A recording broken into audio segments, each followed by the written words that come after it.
Scarlett, with us this morning from Washington to talk about the debt ceiling, Congressman Tom Graves of Georgia. He says he will not vote to raise the debt ceiling without significant spending cuts. Tom, who has the Tea Party's backing, was one of 103 House Republicans to sign the Cut, Cap, and Balance pledge.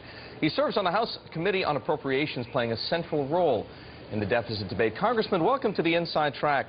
I want to ask you a question about a newspaper op-ed, believe it or not. It was just this Monday that David Brooks of the New York Times said that House Republicans like yourself would be crazy not to accept the deal the president is putting on the table. Unprecedented concessions on spending, especially for entitlement programs such as Medicare. He called it the mother of all no-brainers. Do you agree? Is there something to what he says, or is there a reason that you can help to articulate for us that he's wrong and you need to stand firm?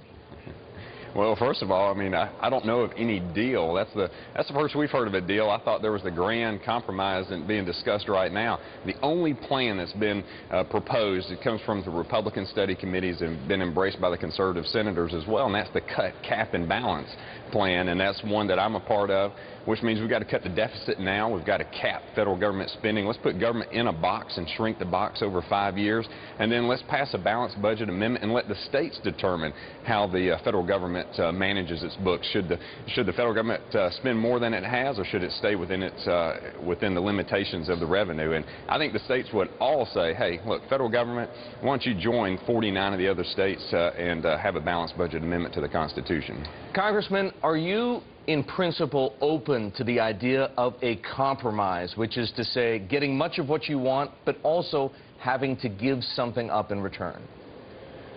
Well, you know, when we hear the word compromise on Washington, on Capitol Hill, I mean, that's what's got us into this mess over the last several decades, and it's been Republican and Democrat. This is no time to compromise. We've got to hold firm right now. We have $14 trillion in debt, and we cannot continue to compromise America's future. And so we've got to make the difficult decisions today, and any word of compromise to me is only kicking the can down the road. It's the status quo continued, and it is not going to reduce the debt and the deficit that we have here in Washington. You may very well be right, Congressman, but if you stand by your guns and your opponents on the other side of the aisle stand by their guns, there will be no deal. And is the risk of no deal not greater than the risk spending doesn't come down as fast as you would like? Well, you know, a lot of people talk about the risk of no deal, and I think we need to be discussing what is the risk if we continue what we've been doing. And that, to me, is far greater. We cannot sustain the debt load that we have. It's going to crush our children and grandchildren. My 11-year-old son has been with me this week in Washington, and he said to me the other day, he said, Dad, can y'all fix this debt mess, because I don't want to pay $60,000 when I get older. Now, you think about that. That's a young man, 11 years old, probably gets, what, a couple dollars a week in allowance. He knows that he cannot dig out from underneath that debt that we're putting on him and on everyone else. So it's time to make the difficult decisions. And I think, look, balancing the budget, is that very difficult at all? I mean, that is one of the most reasonable requests I think anyone could ask, and it is, hey, Washington, only spend what you have. Congressman, I want to make sure that everybody's certain and understands exactly where you stand. Are you saying then, and I don't want to put words in your mouth, that you would be willing to see the August the 2nd deadline come and go with no deal on the debt ceiling in order to get what you say is absolutely necessary, which is spending cuts that make some meaningful reductions in the deficit over the long term? Yeah, I mean, I think it's very safe to say that August 2nd is a deadline that's been put out there by Timothy Geithner. It's been moved throughout time. They're already preparing for that date and to go past that date. They have things they can do to maneuver. But then one thing that we need to share is that the federal government still will have over $200 billion in revenue every month. The taxpayers of this country still will be taxed, and it will be taken from them, and it will be spent.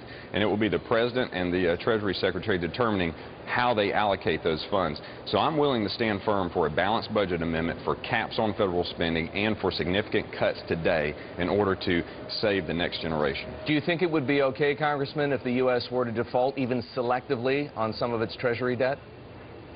Well, and I don't know that the U.S. would default. As I said, there is going to be plenty of revenue. Not so much if it would, Congressman, but would it be okay if it did, if that's what it took to move the ball forward?